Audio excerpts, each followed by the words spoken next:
you're standing in the automotive aisle, staring at a wall of promises. Boost horsepower by 20%. Clean your engine like new. Save hundreds on fuel. Every year, Americans spend over $300 million on fuel additives. But here's what the bottle won't tell you. Most of these products are either completely useless, or worse, they're quietly destroying your engine from the inside out. I'm a certified automotive technician with 15 years under the hood, and I've seen what these miracle bottles really do. Today, I'm going to save you hundreds of dollars and possibly thousands in repair bills by revealing the 7 additives you should never use, and the 3 that actually work. Let's pop the hood on this billion-dollar industry. Section 1. The setup. Before we dive into the bad actors, you need to understand something crucial. Your fuel system is a precision instrument. Modern engines are computer-controlled marvels with fuel injectors that spray at pressures up to 35,000 psi. That's higher than a water jet cutter. These systems are designed to run on fuel and fuel alone. When you add something to that equation, you're conducting chemistry in a combustion chamber at 2,000 degrees Fahrenheit. Now, does that mean no additives work? Absolutely not. But it means we need to be incredibly selective. The difference between a helpful additive and a harmful one often comes down to molecular structure, concentration, and timing. So let's start with the ones that'll hurt you before they help you. Additive number 1. Octane boosters. Number 1, octane boosters. And I can already hear the comments, but my car needs premium. Here's the truth. Octane boosters that you buy at the auto parts store typically raise your octane by 0.1 to 0.3 points. You'd need to dump 3 entire bottles into your tank to go from 87 to 88 octane. At $12 a bottle, you just spent $36 to achieve what $3 more at the pump would have done. But it gets worse. Many cheap octane boosters use MMT, methyl cyclopentadienyl manganese tricarbonyl. This metallic compound leaves deposits on your spark plugs, oxygen sensors, and catalytic converter. I've personally cut open cats that looked like they were coated in rust-colored cement, all from MMT buildup. The replacement cost? $800 to $3,000, all to save a few cents per gallon. Exception: if you're tuning a race car and using aviation-grade octane boosters with toluene or xylene, that's different. But for your daily driver, skip it. Additive number 2. Engine flushes. Pouring engine flush into engine.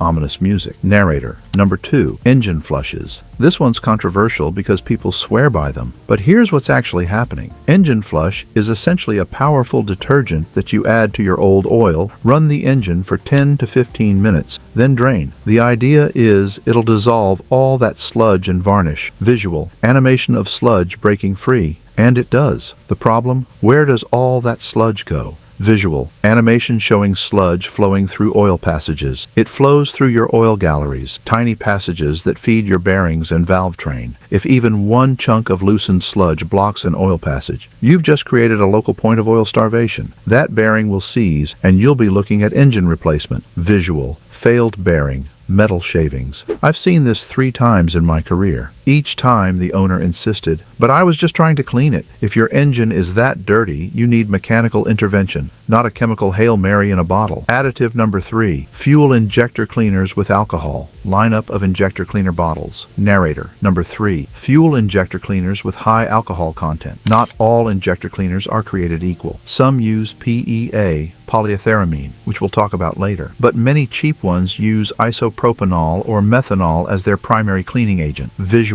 Reading ingredient label. Here's the problem. Alcohol is hygroscopic. It attracts water. In your fuel system, this can lead to phase separation, where water and alcohol separate from gasoline and settle at the bottom of your tank. Visual. Animation of phase separation in fuel tank. When your fuel pump sucks up that water-alcohol mixture, you get rough idle misfires, corrosion in fuel lines, and potentially a hydro-locked engine if enough water enters the cylinder. Visual. Corroded fuel line components. Look, your fuel already has up to 10% ethanol in most states. You don't need more alcohol. What you need is a cleaner that actually targets carbon deposits without turning your tank into a science experiment. Additive number 4. Miracle. MPG boosters. 6 to 7. 7. Visual, holding bottle with exaggerated claims, rolling eyes. Narrator. Number 4. Miracle MPG boosters that promise 20 to 30% fuel savings. Let me be blunt, these are snake oil. If a $15 bottle could legitimately improve fuel economy by 25%, every automaker on Earth would be using it to meet CAFE standards. Visual, montage of ridiculous product claims. These products usually contain naphthalene, the same stuff in mothballs, or light petroleum distillates. They don't change your engine's efficiency. They don't alter combustion. They don't reduce friction in any meaningful way. Visual, fuel economy monitor showing no change. What they do is create placebo effect. People drive more conservatively after adding it because they're consciously thinking about MPG, or they're measuring their mileage differently, or they want to believe the $15 wasn't wasted. The FTC has actually sued several companies making these claims. That should tell you everything. Additive number 5. Upper cylinder lubricants for modern engines. 7 to 8. Visual, older bottle of upper cylinder lubricant. Narrator. Number 5. Upper cylinder lubricants in modern fuel-injected engines. Now, these products have a legitimate history. Back when we had carbureted engines and leaded gasoline, upper cylinder lubes served a real purpose, protecting valve seats and reducing wear. Visual, cutaway of old carbureted engine. But modern engines have hardened valve seats and run on fuel designed for precision injectors. Adding oil-based lubricants to your fuel can, foul oxygen sensors, contaminate your catalytic converter, create deposits on intake valves in direct injection engines, cause excessive carbon buildup. Visual, carbon-covered intake valve. I once diagnosed a Volkswagen GTI with massive carbon buildup. The owner had been using upper cylinder lube every tank. The walnut blasting cleaning cost him $600. If you have a classic car, different story. But modern engines, hard pass. Additive number 6. Diesel additives in gasoline engines. 8 to 8:45. Visual, diesel additive bottle. Big red X appears. Narrator. Number 6. This should be obvious, but I've seen it happen. Diesel fuel additives in gasoline engines. Someone grabs the wrong bottle, or they think fuel is fuel. But diesel additives are formulated for compression ignition engines operating at completely different temperatures and pressures. Visual, side-by-side comparison of diesel versus gas engine. Diesel lubricity additives can contaminate your catalytic converter. Cetane boosters do absolutely nothing in a spark ignition engine. And anti-gel additives? Completely unnecessary. Gasoline doesn't gel. Seems simple, but I've had 2 customers make this mistake. Both needed full fuel system flushes. Both were embarrassed. Additive number 7. Cheap multi-purpose additives. 8:45 to 10. Visual, various generic all-in-one bottles. Narrator. Number 7. Cheap all-in-one fuel system treatments. You know the ones. $4.99 at the gas station. Promises to clean injectors, remove water, boost octane, improve MPG, and probably cure baldness. Visual, reading label with increasingly ridiculous claims. Here's the rule of thumb. A product that claims to do everything usually does nothing well. These bargain bin additives typically contain minimal amounts of actual cleaning agents, alcohol, which we've discussed, dye to make it look impressive, fragrance and marketing. Visual, pouring it next to premium cleaner, comparing consistency. The concentration of active ingredients is so low that you'd need to use it every single tank for months to see any effect, at which point you've spent more than just using a quality product once. Plus, inconsistent chemistry means unpredictable results. In fuel systems, unpredictable is dangerous. Transition 10 to 10:30. Visual, narrator wiping hands, turning to 3 bottles on clean workbench. Narrator. Okay, that's the bad news. 7 additives that range from useless to actively harmful. But I promised you 3 that actually work, and these aren't theoretical. These are products I've personally tested that have peer-reviewed studies behind them and that professional technicians actually use. Visual, close-up of the 3 bottles, dramatic lighting. Let's talk about the real deal. Section 3, the 3 that work, 1030 to 1400. Additive. Number 1, P-based fuel injector cleaners, 1030 to 1200. Visual, holding Chevron Techron or similar quality cleaner. Narrator. Number 1, P-based fuel injector cleaners. PEA stands for polyethyramine, and it's the gold standard for fuel system cleaning. Unlike alcohol-based cleaners, PEA actually breaks down carbon deposits at a molecular level. Visual, microscopic animation of PEA molecules attacking carbon. Products like Chevron Techron, Liquimolejectron, and BG44K use concentrated PEA formulations. Studies by Southwest Research Institute showed that PEA EPA-based cleaners can restore up to 99% of injector flow on heavily carboned injectors. Visual before-after injector spray patterns. Here's what I've seen firsthand. A customer's Mazda 3 with direct injection had developed rough idle and hesitation. Diagnostics showed the intake valves were carboned up. Classic DI problem. We used a high-quality PEA cleaner through the intake, let it soak, and ran the engine. Visual before-after endoscope images of intake valves. The improvement was dramatic. Idle smoothed out, throttle response improved, and the check engine light stayed off. How to use it? Use it every 3,000 to 5,000 miles. Run tank to near empty. Add cleaner. Fill with quality fuel. Drive hard for 20 to 30 minutes to heat everything up. Cost $15 to $30 per bottle. Value potentially preventing a $400 to $800 injector service. Additive number 2. Stabilizers for stored fuel. $1,200 to $1,300. Visual. Lawnmower. Boat. Classic car in garage. Narrator. Number 2. Fuel stabilizers for long-term storage. If you have equipment that sits for months, lawn equipment,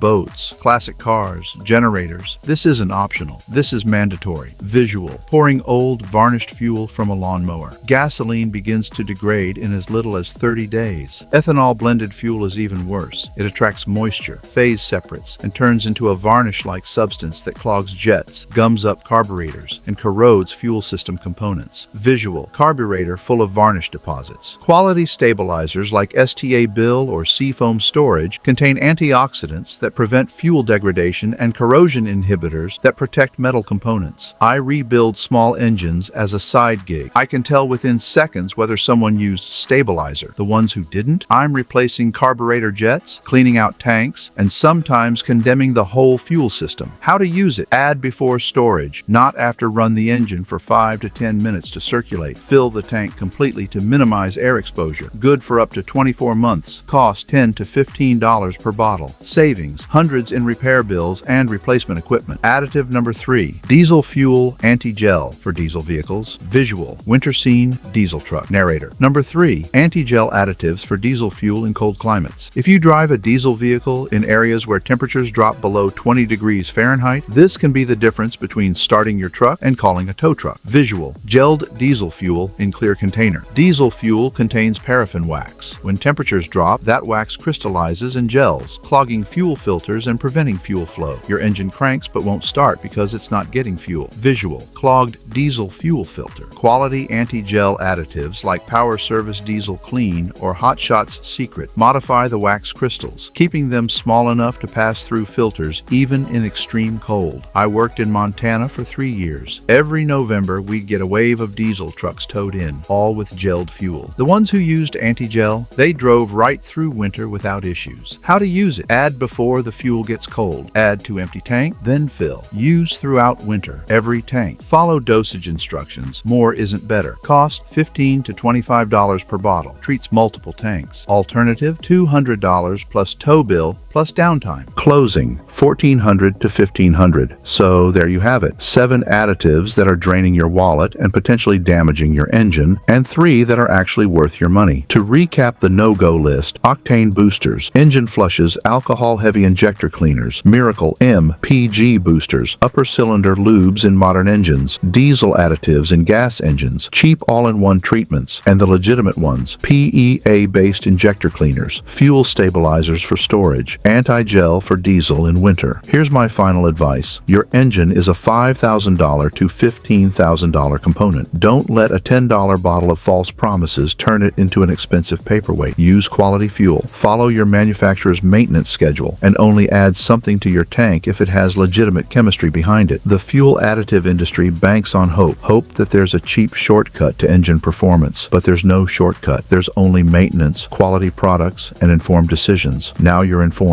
If this saved you from an expensive mistake, share it with someone who needs to hear it. And remember, when it comes to what you put in your tank, skepticism is your best additive. Drive safe.